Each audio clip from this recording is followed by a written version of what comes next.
Hello and welcome to the McTaggart Attack podcast. I'm Kevin McTaggart. Thank you so much for listening. Please be sure to share this podcast and review it and subscribe to it, because the more people that give great reviews and share it and subscribe, the more popular this podcast becomes, and the more I can do with this podcast if it's more popular and is ranked higher and things like that. And so if you enjoy listening to this podcast, please do me that favor and review it and tell your friends, all that stuff. I'd really appreciate it. And that's my spiel for that. You can email me mctaggartattack@gmail.com. You can find me on Twitter @KevMcT. There's an Instagram and TikTok. They're both @McTaggartAttack. And then there's the Facebook page for the McTaggart Attack podcast, which is on Facebook, of course.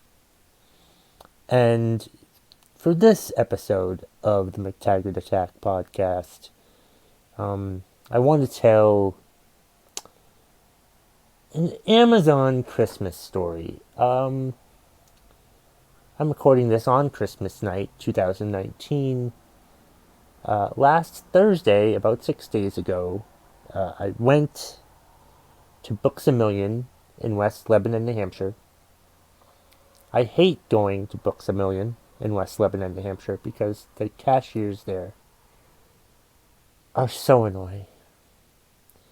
It's like you go and find your items. You go in the bookstore and you find your stuff, and then you have to go up to the cashier at BooksAMillion, and they just talk to you, or they try to sell you stuff, or magazine subscriptions. And there are some cashiers that are far worse than all the others, and it's just a very obnoxious experience, and I hate to do it.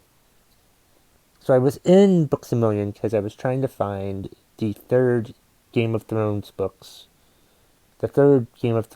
for my sister, and I knew that my brother-in-law wanted the 8th season on DVD for Game of Thrones.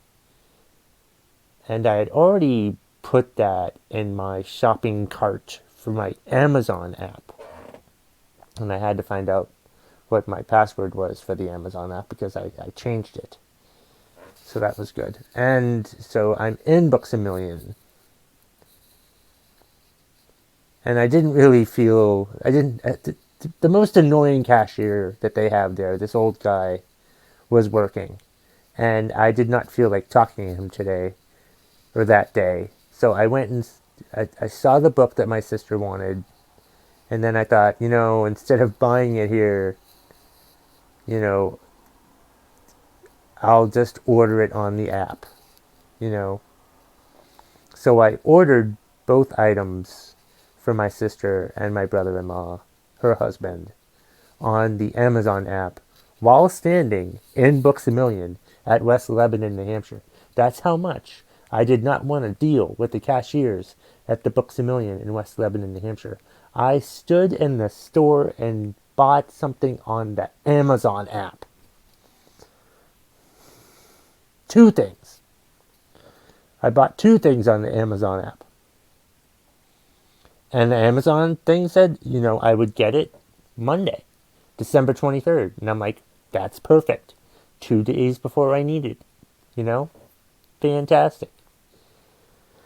Of course, I'm also then nervous. I'm like, what if it doesn't show up on time? What if it doesn't show up on time? So Saturday night, I decided to go look at the Amazon app to track the items. So I looked at my Amazon app, and it was Saturday night, close to midnight. It was probably 10 or 11 or something like that. I don't remember the time exactly. And I looked, and they hadn't been shipped yet. And I'm like, this is weird. This is like 10 p.m. at night, and it hadn't been shipped yet on Saturday night. So I went ahead and closed out the app. The next thing I know, I get a notification from my Amazon app and an email, both things, telling me that my items had been shipped.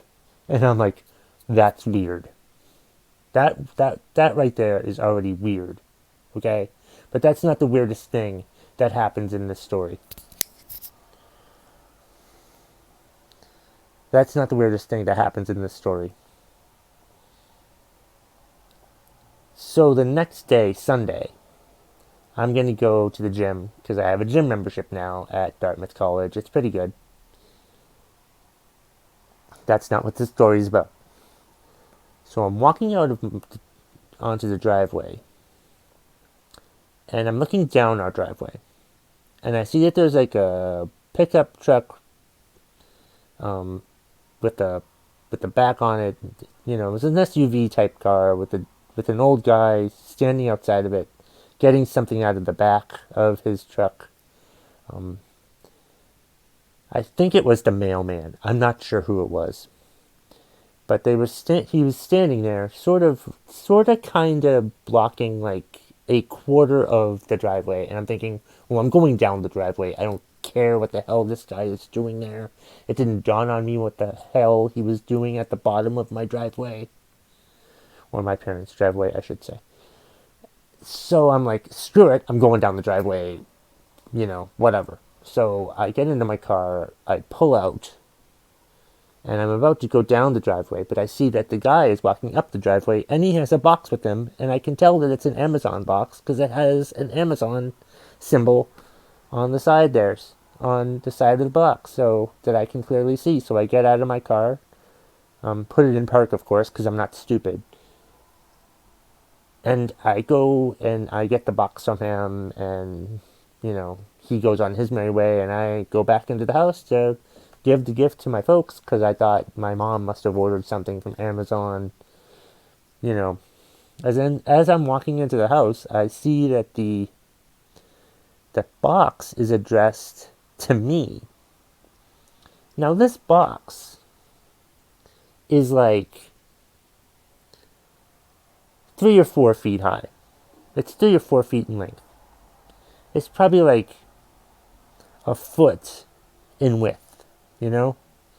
It looks like a box that you could put some golf clubs in. And I'm like, I didn't order any golf clubs. What is going on? This can't be mine. This can't be the gift that I ordered. And I'm talking about it with my folks, and my dad just, goes and opens up the box, and there's a bunch of brown wrapping paper, packing paper there, and then like at the bottom, of the box are my two little. It was a smaller book than I thought I was getting for my sister, and then it was the DVDs of the 8th season of Game of Thrones. It was the two gifts at like the that you, at the bottom of the box. It's like those items fit in like an eighth of the box. Like the box was like 8 or 10 times the size needed for this. Like I've posted this picture on Instagram and on my Twitter account. You can go to @KevMcT and see the pictures of what I'm talking about here. It's pinned to the top of my Twitter account, and I'll probably also have it on Instagram once I publish this episode Thursday morning. But like, what the fuck?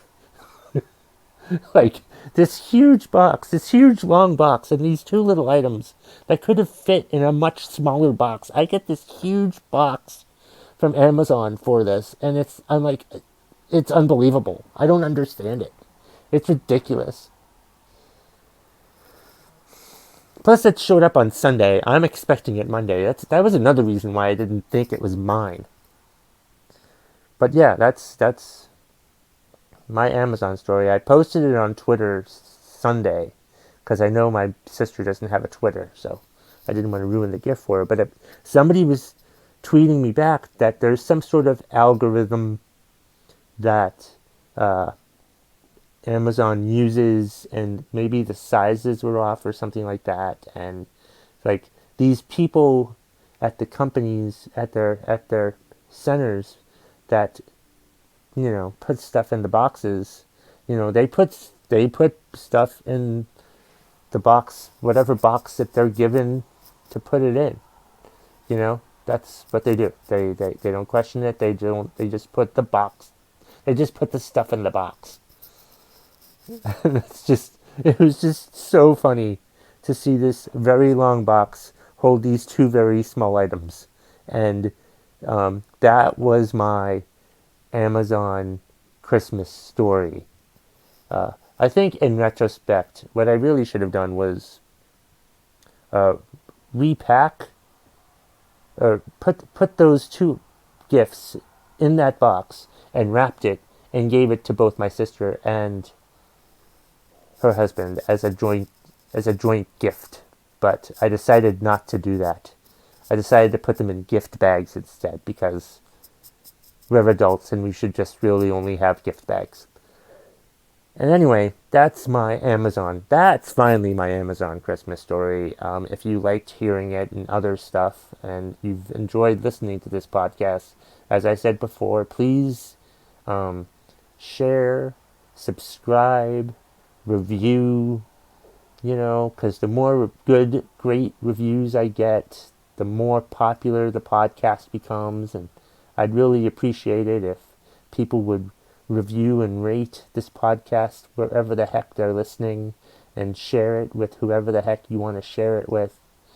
So I would appreciate it. I'm trying to think of things I could do for people.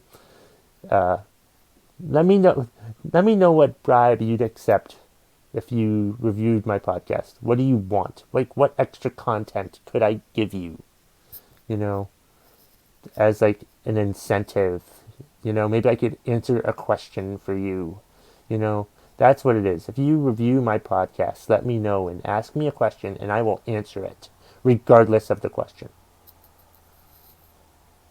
And that's the bottom line. If you smell what the McTaggart Attack podcast is cooking.